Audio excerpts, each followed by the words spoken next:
24 में कह रही है भाजपा 300 पार। उनके कहने से क्या होता है, जस्ट वेट एंड वॉच। मैं तो कह रही हूँ, अभी आपने जो हाल फिलहाल हम लोगों ने कर्नाटक का चुनाव जीता, उसमें आप देख सकते हैं कि जनता के दिलों में कांग्रेस की क्या छवि है, कितना प्रेम है। आगे भी ये प्रेम बना रहेगा और बढ़ेगा ही। जो आने वाले आपको दिनों में जो इलेक्शन होने वाले हैं उसमें साफ नज़र आएंगे। इसी से मोदी जी बौखलाए हुए हैं। जो विदेशों के लोग हैं, एक बार भारत आकर देखें, यहाँ की जनता से पूछें कि यहाँ क्या दिक्कत है और नहीं है। बाहर हम लोग भी जाते हैं घूमने फिरने, सपोज दैट मैं एक एग्जांपल दे रही हूँ, घूमने जाते हैं हम लोग, जैसे वहाँ रहते हैं और जब यहाँ आते हैं तो क्या दोनों में अंतर नहीं होता है, दोनों में डिफरेंस नहीं होता है कि बाहर एक फ्री माइंड से जी रहे हैं और जब आप वापस अपने घर आते हैं तो देखते हैं कि वही रोज़ आए दिन की मतलब कि लोगों की मजबूरी है, दिक्कतें हैं, वो सारा कुछ तो यहाँ नज़र आता है ना। तो जो बाहर बैठे हैं वो कैसे आंकलन कर सकते हैं कि हमारे देश में क्या दिक्कतें हैं। नरेंद्र मोदी जी का अदानी के साथ क्या रिश्ता है?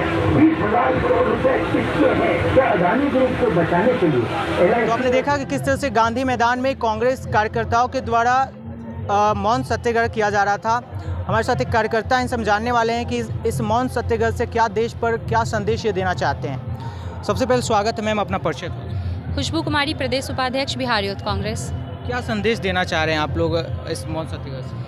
मौन सत्याग्रह से हम लोग अपनी नाराज़गी और जो हमारी जो जनता है, हमारी हिंदुस्तान की जनता है, इनकी जो भी आवाज़ है, जो बेरोज़गारी को लेके है, महंगाई को लेकर है, बहुत सारी ऐसी समस्याएं हैं जो अभी हाल फिलहाल कुश्ती पहलवानों के साथ भी हुई, बहुत सारी ऐसी समस्याएं हैं जिनको लेकर हम लोग ये मतलब कि सबके सामने बताना चाह रहे हैं कि जो कह कर नहीं साबित हो सकता है वो चुप रह कर भी लोगों को समझना होगा। मोदी जी अपने मन की बात करते हैं, हम लोग मन की बात नहीं करते हैं। हम लोग बताते हैं कि आखिर क्या दिक्कत है, नहीं, हम लोग जनता के बीच में रहते हैं।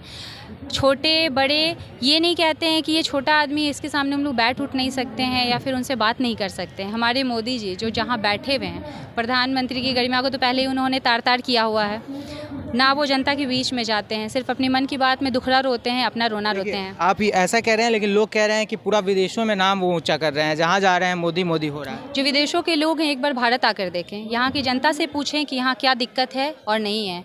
बाहर हम लोग भी जाते हैं घूमने फिरने, सपोज दैट मैं एक एग्जांपल दे रही हूँ, घूमने जाते हैं हम लोग, जैसे वहाँ रहते हैं और जब यहाँ आते हैं तो क्या दोनों में अंतर नहीं होता है, दोनों में डिफरेंस नहीं होता है कि बाहर एक फ्री माइंड से जी रहे हैं और जब आप वापस अपने घर आते हैं तो देखते हैं कि वही रोज़ आए दिन की मतलब कि लोगों की मजबूरी है, दिक्कतें हैं, वो सारा कुछ तो यहाँ नज़र आता है ना। तो जो बाहर बैठे हैं वो कैसे आंकलन कर सकते हैं कि हमारे देश में क्या दिक्कतें हैं? वो तो आकर ही पता चलेगा ना। मोदी जी जाकर बता रहे हैं, तो क्या वहाँ के पीएम या प्रेसिडेंट आ रहे हैं हमारे देश में जानने के लिए? वो तो आते हैं, एक वीआईपी क्लास में बैठते हैं और फिर वापस चले जाते हैं और वीआईपी क्लास के लोगों को ही आगे बैठाया जाता है। इवन उनको इस रोड से ले जाया जाता है जहाँ की सड़कें बढ़िया होती हैं कि ले जाइए ना गांधी मैदान खजांची रोड वाले रोड से, कभी ले जाएंगे कभी नहीं ले जाएंगे। 24 में कह रही है भाजपा 300 पार। उनके कहने से क्या होता है, जस्ट वेट एंड वॉच। मैं तो कह रही हूँ, अभी आपने जो हाल फिलहाल हम लोगों ने कर्नाटक का चुनाव जीता, उसमें आप देख सकते हैं कि जनता के दिलों में कांग्रेस की क्या छवि है, कितना प्रेम है। आगे भी ये प्रेम बना रहेगा और बढ़ेगा ही। जो आने वाले आपको दिनों में जो इलेक्शन होने वाले हैं उसमें साफ नज़र आएंगे। इसी से मोदी जी बौखलाए हुए हैं। जी ये बताइए, अभी सत्याग्रह है पूरा देश में चल रहा है, कब तक ये सत्याग्रह चलने वाला है? जब तक इंसाफ नहीं मिल जाता है हर क्षेत्र में। ये नहीं कि सिर्फ राहुल गांधी जी की सदस्यता गई है, इसको लेके भी हम लोग हैं और बहुत सारे कारण हैं जो आप आए दिन देख रहे हैं।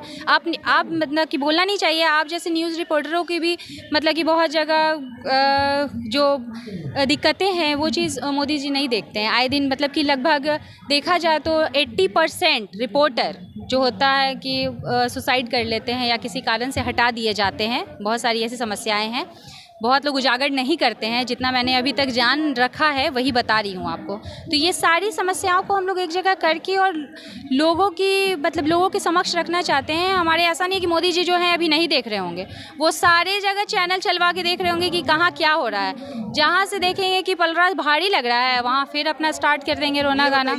राहुल गांधी जी खेतों में जाते हैं, धान का बुआई करते हैं, तो लोग कह रहे हैं राजनीति कर रहे हैं। अब आदमी की सत्ता भी चली गई, ठीक है, और बंगला भी चला गया। उस समय उन्होंने राजनीति नहीं की तो बुआई करके राजनीति कर दें, किसानों के साथ खड़े अगर बुआई कर ही दी तो कौन सी बड़ी बात हो गई। मोदी जी जो जाते हैं और गरीबों के साथ खड़े होकर कभी कुछ फ़ोटो खिंचवाते रहते हैं, तो क्या वो नहीं करते हैं? तब तो कहना चाहिए कि वो भी मतलब कि अधिकार का ही हनन कर रहे हैं, कहना चाहिए ना। वो तो चीज़ नहीं है। हमारी पार्टी जो भी करेगी उनके नज़र में गलत ही है। हमने तो कभी मतलब इलीगल बात उनको नहीं कही, ना ही कोई अपशब्द कहा, लेकिन वो आए दिन कभी सोनिया जी के बारे में, प्रियंका जी के बारे में, स्वर्गीय राजीव गांधी जी के बारे में ऊट पटांगा बातें करते हैं कि आपको शोभा देता है। आप गाली गलौज पे उतर आए हैं, क्या आपको शोभा देता है? बिल्कुल नहीं देता है। अगर वो जानते होंगे कि प्रधानमंत्री की गरिमा क्या होती है तो वो समझेंगे कि ये चीज़ शोभा नहीं देता, लेकिन फिर भी वो काम करते हैं क्योंकि उनको सिर्फ सत्ता चाहिए। इतने साल में आप देख रहे हैं सिर्फ सत्ता ही चाहिए। चलिए, बहुत बहुत धन्यवाद। तो हम आपको बता दें कि पूरे देश में आज अनशन जो है मतलब मौन सत्याग्रह कांग्रेस कर रही है और लगातार भाजपा पे कह रही है, तंज कस रही है। अब देखने वाली बात होती है कि 24 में क्या होता है। देखते रहे न्यूज़ 12 बिहार। धन्यवाद।